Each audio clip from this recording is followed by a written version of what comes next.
পিলখানার নৃশংস হত্যাকাণ্ডে শহীদ সেনাদের স্মরণ, ৭ বছরেও হত্যাকাণ্ডের বিচার না হওয়ায় হতাশা। এই দিনটাতেই সবাই মনে করে, তাছাড়া তো কখনো আর কেউ মনে করে না। এর পিছনে কি ষড়যন্ত্র ছিল, কারা মূল ষড়যন্ত্রকারী, সেটা দেশবাসী জানুক। আমরা যদি বেঁচে থাকি আমরা জেনে যেতে পারি। যার যায় সেই বুঝে যার কত কষ্ট। কোনো বাপি চায় না ছেলেকে লাশ বাপের কাছে উঠুক। হত্যা মামলার আপিল শুনানি ৩ মাসের মধ্যে শেষ হওয়ার আশা। যারাই হত্যাকাণ্ড সরাসরি সংগঠিত করেছে, হত্যাকাণ্ডের সময় নানা রকম ভাবে তাদের কোনো রকম পার্টিসিপেশন ছিল, প্রত্যেকেরই মৃত্যুদণ্ড হওয়া উচিত। দেখছিলেন প্রধান শিরোনাম। সন্ধ্যার সময় সঙ্গে আছি আমি হাফসাতুন্নেসা এবং আমি সাজিদ রাজু। এবার অন্যান্য শীর্ষ সংবাদ। 2016 সালের মধ্যে 16,000 মেগাওয়াট বিদ্যুৎ উৎপাদনের ঘোষণা প্রধানমন্ত্রীর। উন্নয়ন প্রকল্পগুলো দ্রুত শেষ করতে সংশ্লিষ্টদের নির্দেশ। 7 খুন মামলার সাক্ষ্য গ্রহণের প্রথম দিনেই আসামি সাবেক র্যাব কর্মকর্তা অনুপস্থিত, কারণ দেখালেন অসুস্থতার। প্রভাবশালীরাই কালক্ষেপণের এমন পন্থা খোঁজে বলছেন মানবাধিকার কর্মীরা।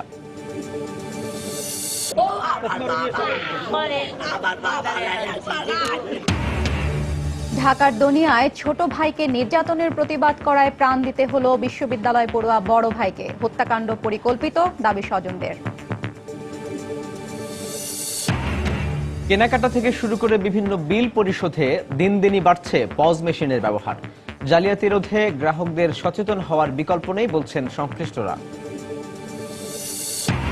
এবং দেশের কওমি মাদ্রাসায় নেই মাতৃভাষার ব্যবহার। বারবার নির্দেশনার পরও মানা হচ্ছে না শিক্ষানীতি, নজরদারির আওতায় আনার তাগিদ।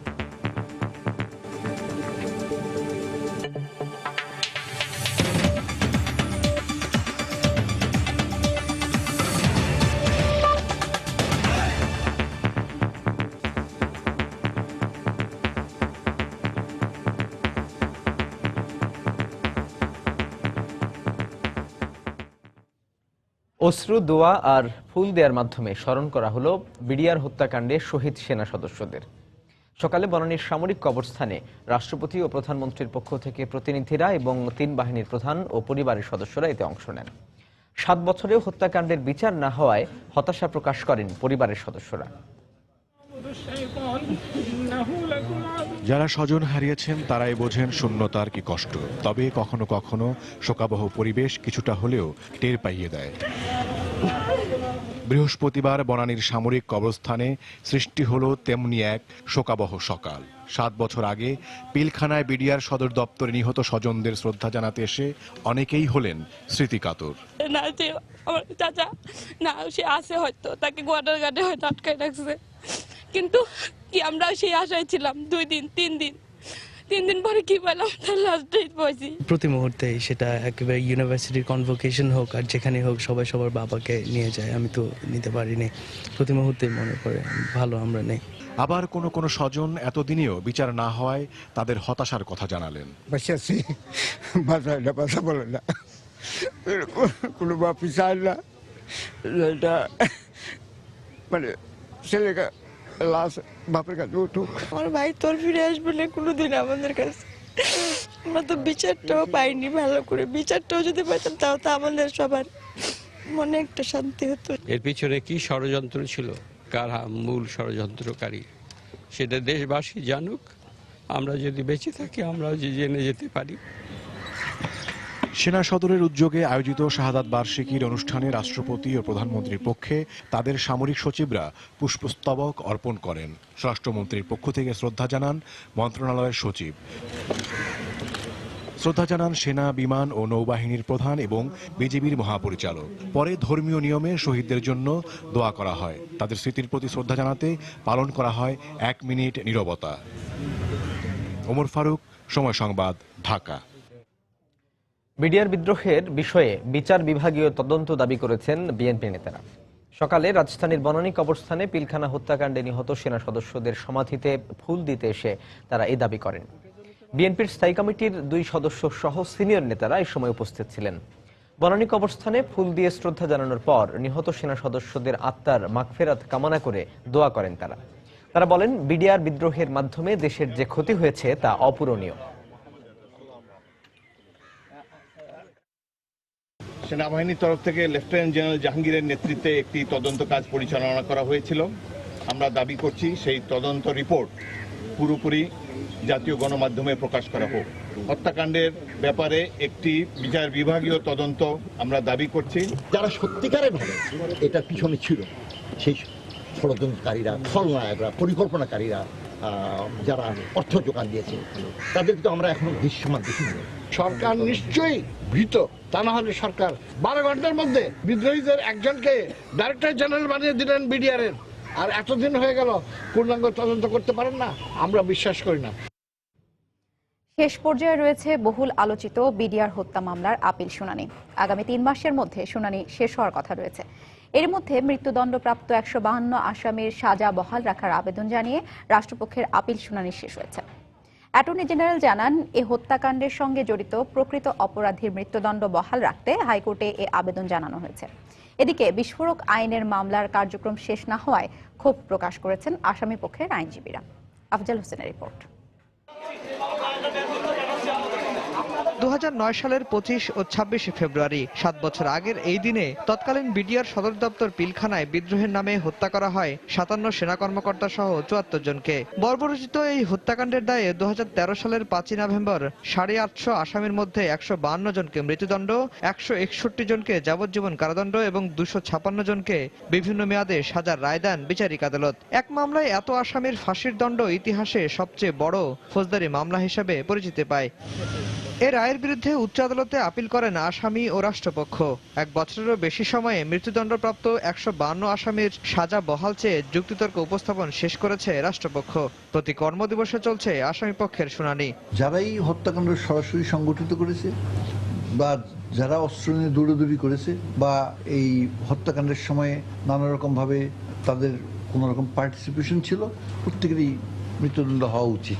সমস্ত কিছু মামলায় যা খুঁটিনাটি ছিল আমরা উপস্থাপন করেছি এবং ল পয়েন্টেও আমরা করব এবং আমরা আশা করছি যে মহামান্য আদালত আমাদের ন্যায় বিচার করবেন। এদিকে বিদ্রোহ ও হত্যা মামলার বিচার কাজ শেষ হলেও বিচার কাজে ধীরগতির কারণে গত 7 বছরেও শেষ হয়নি বিস্ফোরক আইনে দায়ের করা অপর মামলার কার্যক্রম। এ মামলায় 802 জন আসামির বিরুদ্ধে 1333 জন সাক্ষীর মধ্যে শেষ হয়েছে মাত্র 31 জন সাক্ষীর সাক্ষ্য গ্রহণ। আসামি পক্ষের আইনজীবীদের অভিযোগ, হত্যা মামলায় খালাস পেলেও শুধুমাত্র এই মামলায় নিষ্পত্তি না হওয়ায় অনেক আসামি খালাস পাচ্ছেন না। একই সাক্ষী, একই এভিডেন্স, আমরা এই মামলা খালাস পাবো বলে আশা করি, কিন্তু এই মামলাটা বিচার না শেষ হওয়ার কারণে আমার আসামের একজনও, হত্যা মামলার একজনও আসামি বেরোতে পারেনি। এই মামলাটা অতি অল্প সংখ্যক সাক্ষীর মাধ্যম দিয়ে এই মামলা নিষ্পত্তি করার জন্য চেষ্টা করব। তারা জানান, হাইকোর্টে মামলাটির আপিল নিষ্পত্তি হলেও সে রায়ের বিরুদ্ধে সুপ্রিম কোর্টে আবারও আপিল করতে পারবে দুপক্ষই। ফলে আইনি বাধ্যবাধকতায় দণ্ড কার্যকরে অপেক্ষা করতে হবে আরও অনেক সময়। আফজাল হোসেন, সময় সংবাদ, ঢাকা। 7 খুন মামলার সাক্ষ্য গ্রহণের প্রথম দিনেই অসুস্থতার কারণ দেখিয়ে আদালতে উপস্থিত হননি আসামি সাবেক র্যাব কর্মকর্তা তারেক সাইদ।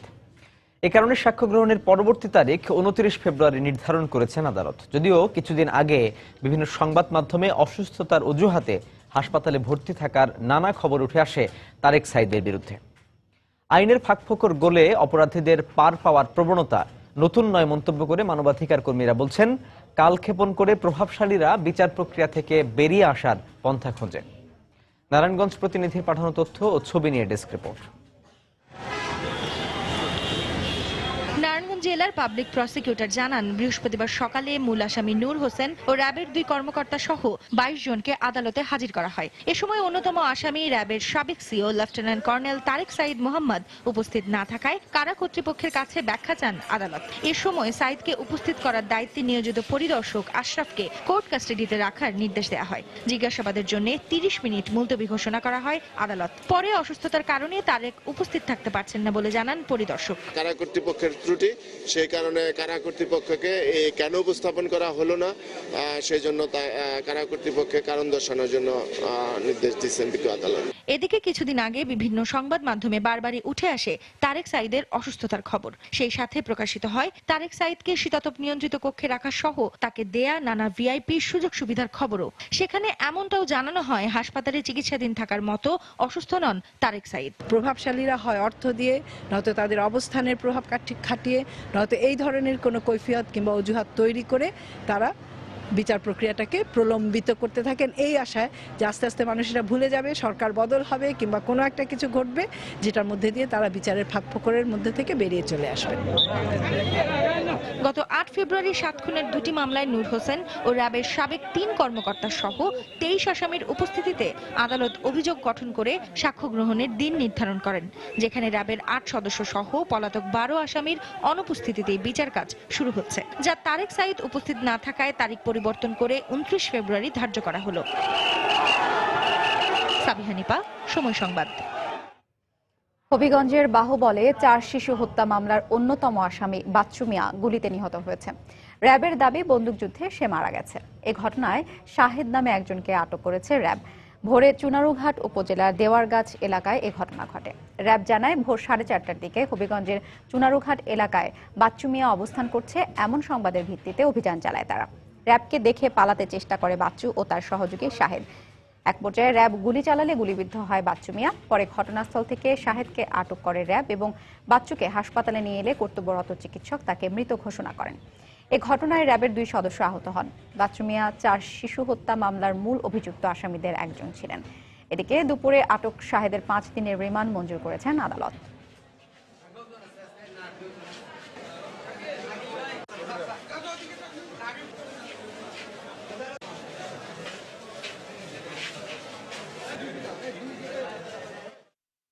বাচ্চু ছিল একটা কেরিয়ার, তো কেরিয়ার ছিল এবং বাচ্চু কেরিয়ার ছিল যেখানে অলরেডি 3টা 164-এ সমস্ত ঘটনা চলে এসছে। আর বাকি যে আলামতগুলি জব্দের প্রয়োজন এবং যে অজ্ঞান করা হয়েছিল কি পাউডার ব্যবহার করে সেইগুলি উদ্ধার করা প্রয়োজন।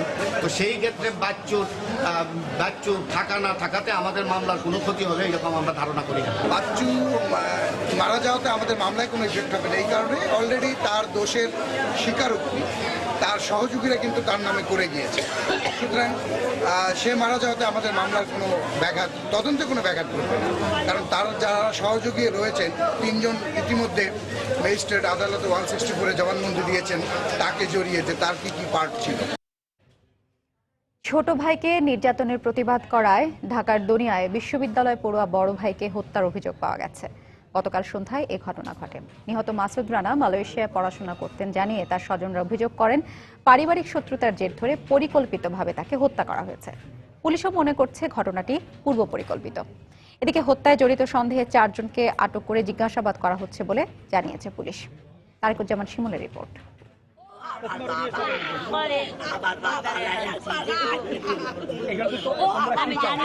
সন্তানহারা মায়ের বুক ফাটা এই আর্তনাদি যেন বলে দিচ্ছে পৃথিবীটা এখন কতটা অর্থহীন তার কাছে। নানা স্বপ্নজাল বোনা বেঁচে থাকার একমাত্র অবলম্বন ছেলেকে হারিয়ে তিনি এখন পাগল প্রায়। নিহতের স্বজনরা জানান তুচ্ছ ঘটনাকে কেন্দ্র করে গত বুধবার সন্ধ্যায় মাসুদ রানার খালাতো ভাই মেহেদিকে নির্যাতন করে এলাকার কয়েকজন বখাটে। জানতে পেরে এই ঘটনার প্রতিবাদ করতে গেলে প্রথমে মাসুদকে জীবননাশের হুমকি দেয় বখাটেরা। পরে মীমাংসার কথা বলে বাড়ি থেকে ডেকে নিয়ে দনিয়া কবরস্থানের কাছাকাছি এলাকায় একের পর এক ছুরিকাঘাত করলে ঘটনাস্থলেই তার মৃত্যু হয়। নিহত মাসুদের মা আসন্ন ইউনিয়ন পরিষদ নির্বাচনের চেয়ারম্যান পদের একজন প্রার্থী। পারিবারিক ও রাজনৈতিক শত্রুতার জেরেই পরিকল্পিতভাবে তার ছেলেকে হত্যা করা হয়েছে বলে অভিযোগ তার। আমার খুব ভালো স্বপ্ন ছিল, এমবিএ করবে, সরকারি ইউনিয়ন দিয়ে নির্বাচন করতেছে। আমার মনে পড়তেছে আমার এই নির্বাচন আমার কাল যে নমিনেশন পাইছে মহসিন খাও হ্যালো বুয়া মুক্তিযোদ্ধা। আমি প্রমাণ করে দিই এজন্য ওনার শ্বশুরে দিয়ে আমার ঠেকাইতে চাইছে অনেকবার।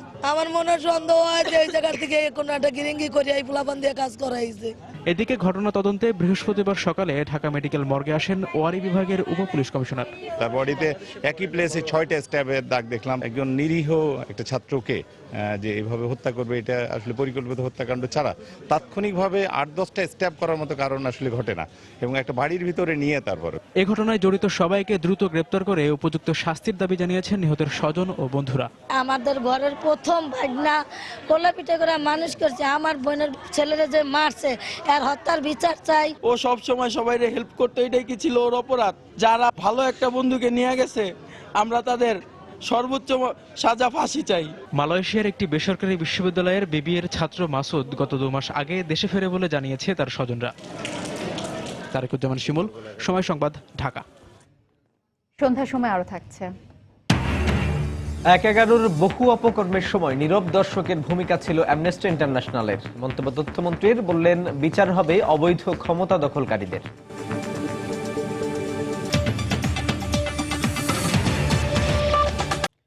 এবছরের মধ্যেই 16,000 মেগাওয়াটের পাশাপাশি 2041 সালের মধ্যে 60,000 মেগাওয়াট বিদ্যুৎ উৎপাদনের লক্ষ্যমাত্রা নির্ধারণ করেছে সরকার।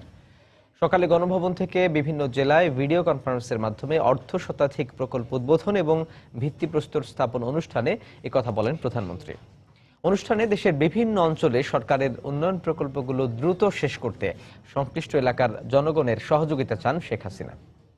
প্রধানমন্ত্রী, আপনি জানেন, গণভবন থেকে ভিডিও কনফারেন্সের মাধ্যমে দেশের 10টি জেলায় 51টি উন্নয়ন প্রকল্পের উদ্বোধন এবং বেশ কিছু প্রকল্পের ভিত্তিপ্রস্তর স্থাপন করেন প্রধানমন্ত্রী শেখ হাসিনা।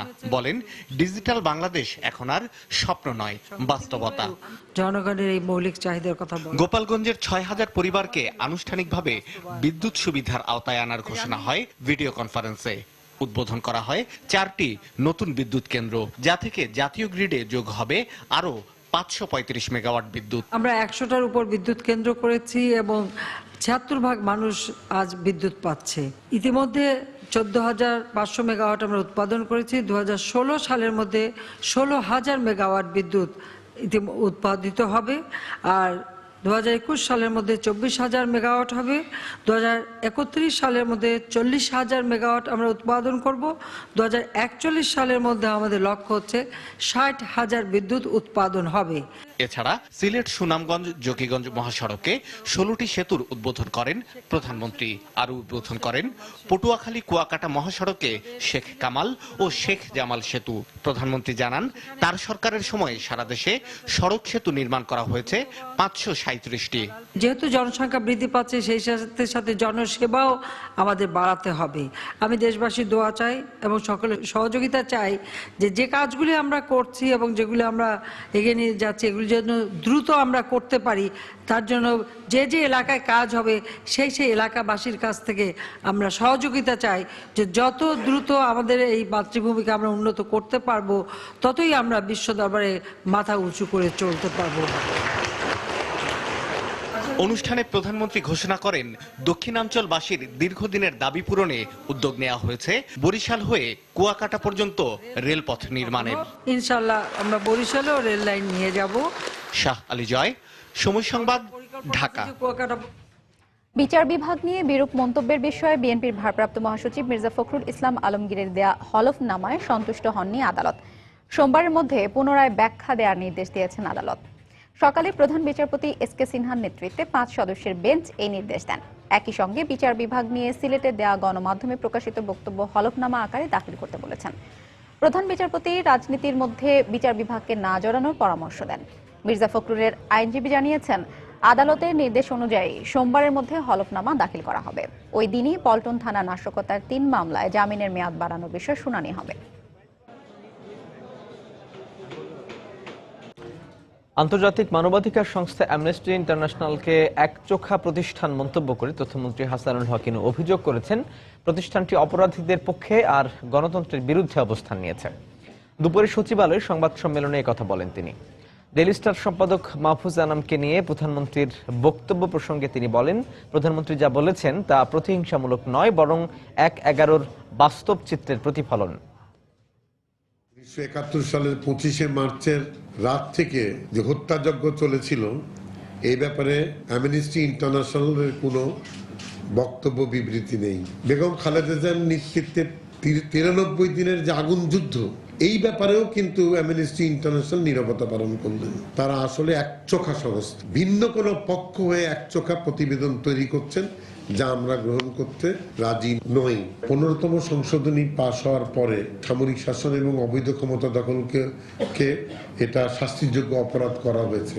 সুতরাং অতীতে যেসব অবৈধ ক্ষমতা দখল ঘটে গিয়েছে, সেগুলো আজও কাল হোক এগুলো আমলে আসবে। যারা 1/11 সঙ্গে জড়িত, বিচারাচার যখন শুরু হবে, তো তাদের দিয়েই শুরু হবে। অপরাধের সঙ্গে সম্পৃক্ততা না থাকলে পুলিশ বাহিনীতে নিয়োগে কোনো বাধা নেই বলে জানিয়েছেন পুলিশ মহাপরিদর্শক AKM শহীদুল হক। সকালে মিরপুরে পুলিশ স্টাফ কলেজে এক অনুষ্ঠান শেষে সাংবাদিকদের তিনি একথা জানান। বাংলাদেশে অবৈধ বিদেশি নাগরিকদের অবস্থান প্রসঙ্গে তিনি জানান, তাদের খুঁজে বের করে আইনানুগ ব্যবস্থা নেওয়া হবে। যারা দুষ্কৃতিকারী, যাদের রেকর্ড খারাপ আছে, যারা অপরাধের সাথে সম্পৃক্ত ছিল, যাদের বিরুদ্ধে পুলিশ কেস আছে, তারা তো কোনো সরকারি চাকরিতে আসতে পারে না। মাননীয় প্রধানমন্ত্রী সেটাই তো আমাদের স্মরণ করে দিয়েছে, যাতে আমরা ভেরিফিকেশনের সময় যাতে আমরা বেশি অ্যালার্ট থাকি। জামাত শিবিরের সাথে ইনভলভ থাকাটা তো একটু পলিটিক্যাল ব্যাপার। জামাত শিবির তো নিশ্চিত ঘোষিত সংগঠন না, রাজনৈতিক সংগঠন না। যদি তার অপরাধমূলক কর্মকাণ্ড করে, সেক্ষেত্রে তো সে বাদ। কে জামাত করে, কি বিএনপি করে, কি আওয়ামী লীগ করে, এগুলো তো আমরা দেখি না। সন্ধ্যার সময় আরো থাকছে। ভারতে জেএনইউ ছাত্র বিক্ষোভকে কেন্দ্র করে উত্তপ্ত লোকসভা। শিক্ষার্থীদের ব্যবহার করে দেশে অস্থিরতা সৃষ্টির অপচেষ্টা করছে কংগ্রেস, অভিযোগ বিজেপির। কোনো নিয়ম নীতি না মেনে দেশে পরিচালিত হচ্ছে 15,000-এরও বেশি কওমি মাদ্রাসা। রক্তের বিনিময়ে অর্জিত মাতৃভাষার ব্যবহার নেই বললেই চলে এসব শিক্ষা প্রতিষ্ঠানে। শর্ত মানবেন না বলে তারা নিচ্ছেন না কোনো সরকারি সুবিধাও। বিশেষজ্ঞদের মতে দেশের স্বার্থেই এই বিশাল জনগোষ্ঠীকে সরকারি নজরদারির আওতায় আনা জরুরি। মাহমুদ রাকিবের রিপোর্ট। গভীর মনোযোগে ক্লাসরুমে আরবি শিখতে ব্যস্ত শিক্ষার্থীরা।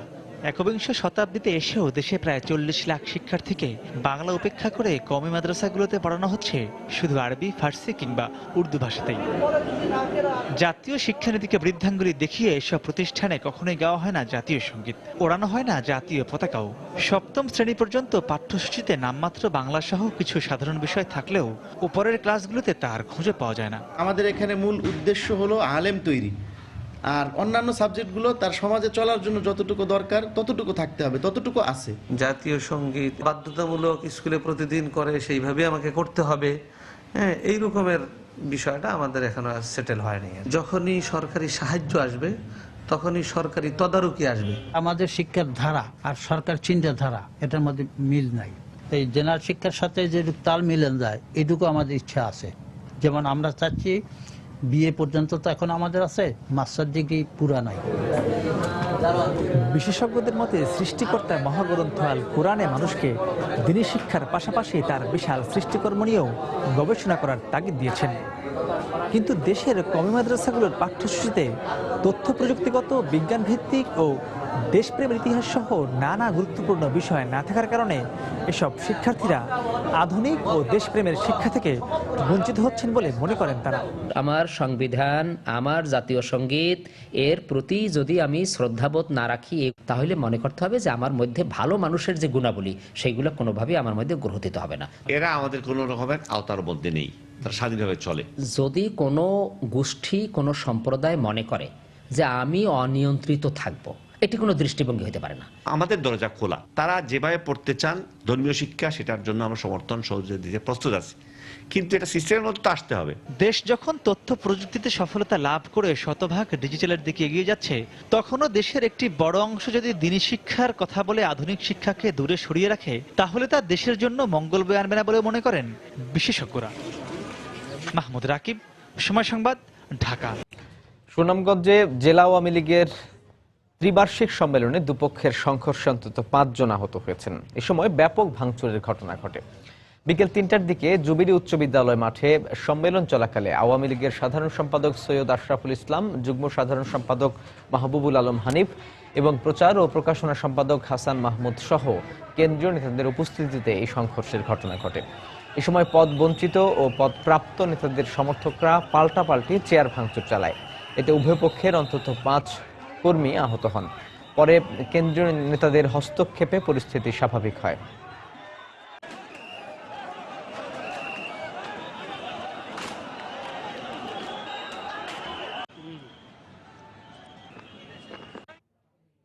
রাজধানীর বিভিন্ন ভবনের পার্কিং এর জায়গা দখলমুক্ত করতে উচ্ছেদ অভিযান চালিয়েছে রাজধানী উন্নয়ন কর্তৃপক্ষ রাজুক।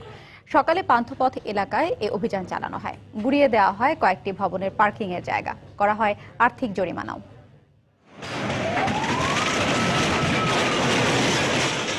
রাজুকের নকশা মেনে কার পার্কিং এর জায়গা দখল করে দোকান নির্মাণ করায় এভাবেই ভেঙে দেয়া হয় অবৈধ দোকানপাট। বৃহস্পতিবার রাজধানীর পান্থপথ এলাকায় পার্কিং দখলমুক্ত করতে অভিযান চালায় রাজুক। তবে অনেকে অভিযোগ করেন কিছু কিছু দোকান ভেঙে দিলেও আর্থিক লেনদেনের মাধ্যমে পার পেয়ে যাচ্ছেন অনেকেই। না জানি হঠাৎ করে আইসা আমাদের মনে করেন দোকান চালু করে নেই, 11টা বাজে দোকান ভাঙা শুরু হয়ে গেছে। যারা যারা টাকা দিচ্ছে তাদেরটা ভাঙে নাই, যারা টাকা না দিচ্ছে তাদেরটা ভাঙছে। একজনটা ভাঙবে আরেকজনটা ভাঙবে না, এটা তো হয় না। ওরা ওদের ইচ্ছা মতো যেটা টাকা দেয় ওটাতে হাত দেয় না, যেটা টাকা না দেয় ওটাতে হাত দিয়ে ভাঙে চুরমার করে দিয়ে যাচ্ছে। এ বিষয়ে দায়িত্বরত ম্যাজিস্ট্রেটকে প্রশ্ন করা হলে এড়িয়ে গিয়ে বলেন যানজট নিয়ন্ত্রণেই এই অভিযান। এটা কি কার পার্কিং এর জায়গা? কার পার্কিং এর জায়গা। এটা ভেঙে দিবেন না, জরিমানা করবেন না, সিদ্ধান্ত কেন আসবে? এই সিদ্ধান্তটা আসবে আপনার মানে ডেভিয়েশনের মাত্রার উপরে ডিপেন্ড করে। সেটা আজকে এ পর্যন্ত 2 লক্ষ টাকা জরিমানা হয়েছে। আর ওই যে পান্থপথ আমার সামনে একজনের বললেন 5 লক্ষ। হ্যাঁ, ওরা বাই দিস টাইম ওরা আমরা স্লিপ না হয় আপনি তো মিডিয়াকে আমরা বলবো এখন ফাইনালি যখন আমাদের কালেকশন হয়ে যাবে। গত 18 জানুয়ারি থেকে ভ্রাম্যমাণ আদালতের মাধ্যমে পার্কিং দখলমুক্তের অভিযান শুরু করে রাজুক। পুরো মার্চ মাস জুড়েই এই অভিযান চলবে বলে জানায় কর্তৃপক্ষ। জুনায়েদ আল হাবিব, সময় সংবাদ, ঢাকা। কেনাকাটা থেকে শুরু করে বিভিন্ন ধরনের সেবা নেয়ার পর বিল পরিশোধের ক্ষেত্রে দিন দিনই বাড়ছে পয়েন্ট অফ সেল বা পজ মেশিনের ব্যবহার। বেশিরভাগ ক্ষেত্রে এই মেশিনগুলোতে ডেবিট বা ক্রেডিট কার্ড ব্যবহারের সময় সচেতন থাকেন না গ্রাহকরা। এমন কথা জানালেন বিক্রেতারা। কার্ড জালিয়াতি রোধে পজ মেশিন ব্যবহারে গ্রাহক সচেতনতার কোনো বিকল্প নেই বলে মনে করেন সংশ্লিষ্টরা। বিস্তারিত কামরুল হাসান সবুজের রিপোর্টে। নগদ টাকা বহনের ঝুঁকি এড়ানোর পাশাপাশি সেবা গ্রহণের পর বিল পরিশোধে স্বাচ্ছন্দ্যের কারণে ডেবিট কার্ড, ক্রেডিট কার্ড ব্যবহারের দিকেই ঝুঁকছেন গ্রাহকরা। সম্প্রতি এটিএম বুথে কার্ড জালিয়াতির ঘটনার পর পজ মেশিনে এসব কার্ড ব্যবহারের সময় কতটা সচেতন থাকেন গ্রাহক, এমন প্রশ্নে রাজধানীর বিভিন্ন শপিং মল ঘুরে দেখা গেল নিজেরা সচেতন না থেকে বিল পরিশোধ করতে শুধু বিশ্বাস রেখে নির্দ্বিধায় কাউন্টারে কার্ড দিয়ে দিচ্ছেন গ্রাহকরা। ক্যাশে মানুষ বেশি বাজার করতো, এখন ডে বাই ডে দেখা যাচ্ছে যে কার্ডের পেমেন্টটা বেশি হচ্ছে। এই প্রথম শুনলাম যে এটাকে কার্ডটাকে ডুপ্লিকেশন করা যায়। শপিং করতে এসে সে কাস্টমারের মাথায় এটা থাকে না যে এরকম কোনো ক্লোরিং হচ্ছে কিনা বা ডুপ্লিকেশন হচ্ছে কিনা। ওনারা আমাদেরকে নির্দ্বিধায় দিয়ে দিচ্ছেন যে ঠিক আছে আমার পেমেন্টটা আপনারা পাঞ্চ করে রেখে দেন। ঘুরে ঘুরে শপিং করি, অনেক একদম চোখ দিয়ে তো আর বসে থাকা যায় না, বিশেষ করে আর কি করতে হয়। আর এই সুযোগে পজ মেশিনে কার্ড ব্যবহারের সময় তথ্য চুরি করে পরবর্তীতে জালিয়াতি করা অনেকটাই সহজ বলে জানালেন বেসরকারি ব্যাংকের এই কর্মকর্তা। যত স্ট্রং হয়ে থাকুক না কেন আমাদের মানে সিকিউরিটি ব্যবস্থা, যদি মূল মেশিন আমার হাতে চলে আসে, কার্ডের কোনো ইনফরমেশন আমার কাছে চলে আসে, তাহলে সেই কার্ড থেকে কিন্তু জালিয়াতি করা সম্ভব। আমাদের রেগুলার অভ্যাস এটা হচ্ছে আমরা কার্ডটা দিয়ে দিই এবং দোকানের একজন কর্মচারী তিনি পজে পাঞ্চ করেন। এই দিক থেকে হিসাব করে যে এটা একটু রিস্কি। তাই প্রযুক্তির পরিবর্তনের সাথে সাথে ঝুঁকি এড়াতে সেবা গ্রহণকারীদের সজাগ থাকার পরামর্শ বিশেষজ্ঞদের। আপনার সামনে কার্ডটা সোয়াপ করা হচ্ছে কিনা, কার্ডটা নিয়ে কোথায় চলে যাচ্ছে, বা যিনি কার্ডটা নিচ্ছেন তিনি কার্ড নিয়ে কোনোভাবে কার্ডের ছবি তোলা বা কার্ডটা এমন কোথাও রাখছেন কিনা বিশেষ জায়গায়, এই জিনিসগুলি লক্ষ্য করা উচিত। পাশাপাশি ব্যাংকিং সেবা নির্বিঘ্ন করতে প্রযুক্তি ব্যবহারের ক্ষেত্রে সেবাদানকারীদের আপডেট থাকা জরুরি বলে মনে করেন সংশ্লিষ্টরা। কামরুল হাসান সবুজ, সময় সংবাদ, ঢাকা। 2014 সালের জাতীয় চলচ্চিত্র পুরস্কার ঘোষণা করা হয়েছে। বিকেলে 26টি ক্ষেত্রে এ পুরস্কার ঘোষণা করে তথ্য মন্ত্রণালয়ের চলচ্চিত্র অধিশাখা। সেরা চলচ্চিত্র নির্বাচিত হয়েছে বৃহন্নলা। এছাড়া এক কাপ চা চলচ্চিত্রের জন্য শ্রেষ্ঠ অভিনেতার পুরস্কার পেয়েছেন ফেরদৌস আহমেদ এবং শ্রেষ্ঠ অভিনেত্রীর পুরস্কার যৌথভাবে পেয়েছেন মৌসুমী ও বিদ্যা সিনহা মিম। আর মেঘমল্লার চলচ্চিত্রের পরিচালক জাহিদুর রহিম শ্রেষ্ঠ পরিচালক হিসেবে নির্বাচিত হয়েছেন। অন্যদিকে সৈয়দ হাসান ইমাম ও রানী সরকারকে আজীবন সম্মাননা দেওয়া হয়েছে।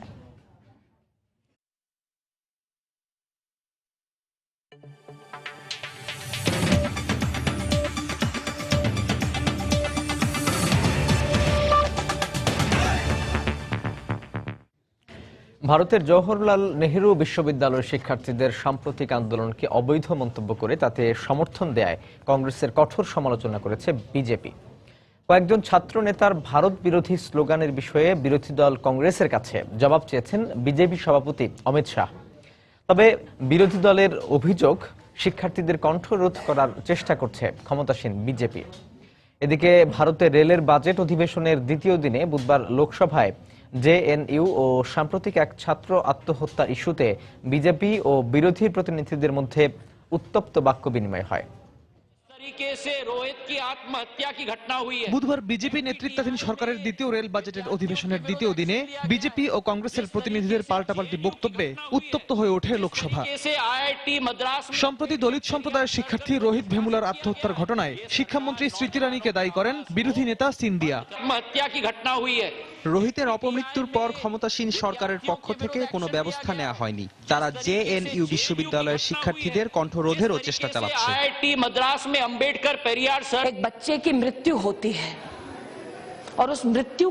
রোহিতকে কলেজ থেকে বহিষ্কার করার কারণেই তিনি আত্মহত্যা করেছেন। কলেজের যে নির্বাহী পরিষদ তাদের বহিষ্কারের সিদ্ধান্ত নেয় তা ইউপিএ জোট ক্ষমতায় থাকাকালীন নিয়োগ দেওয়া হয়েছিল। সুতরাং তার মৃত্যুর জন্য কাউকে দায়ী করতে হলে কংগ্রেসকেই করতে হয়। পার্লামেন্টে এমন বাদানুবাদের পাশাপাশি রাজপথেও কংগ্রেস বিরোধী বিক্ষোভ করে বিজেপি সমর্থিত ছাত্র সংগঠনের সদস্যরা। জেএনইউ বিশ্ববিদ্যালয় ইস্যুতে কংগ্রেস সমর্থিত ছাত্র সংগঠন রাষ্ট্রদ্রোহিতার অভিযোগে অভিযুক্তদের সমর্থন দিয়ে যাচ্ছে দাবি করে এর নিন্দা জানায় বিক্ষোভকারীরা। এদিকে বিরোধী দল কংগ্রেস শিক্ষার্থীদের কাজে লাগিয়ে দেশে অস্থিরতা তৈরির চেষ্টা করছে বলে অভিযোগ করেছেন বিজেপি সভাপতি। কংগ্রেস ভাইস প্রেসিডেন্ট রাহুল গান্ধীকে এটা স্পষ্ট করতে হবে যে যারা ভারত বিরোধী স্লোগান দিয়েছে তিনি তাদের পক্ষে না বিপক্ষে। তারা নিজেদের ভোট কমে যাওয়ার ভয়ে অনৈতিক কর্মকাণ্ডকে লালন করতেও দ্বিধা করে না। এদিকে জেএনইউ বিশ্ববিদ্যালয় ক্যাম্পাসে ভারত বিরোধী বক্তব্য দেওয়ার অভিযোগে আটক ছাত্রনেতা কানহাইয়া কুমারের 2 সতীর্থ আত্মসমর্পণের পর দ্বিতীয় দিনের মতো তাদেরকে জিজ্ঞাসাবাদ অব্যাহত রেখেছে দিল্লি পুলিশ। রিয়াদুল ইসলাম, সময় সংবাদ।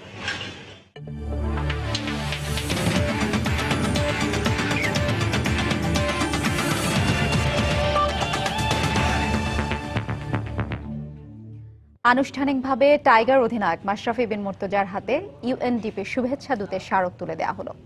রাজধানীর একটি হোটেলে আয়োজিত এই অনুষ্ঠানে ইউএনডিপির আবাসিক প্রতিনিধি উপস্থিত ছিলেন। ভারতের সচিন টেন্ডুলকার, শ্রীলঙ্কার মুতিয়া মুরালীধরন এবং পাকিস্তানের শহীদ আফ্রিদির পর বিশ্বের 4র্থ ক্রিকেটার হিসেবে ইউএনডিপির শুভেচ্ছা দূত হলেন মাশরাফি।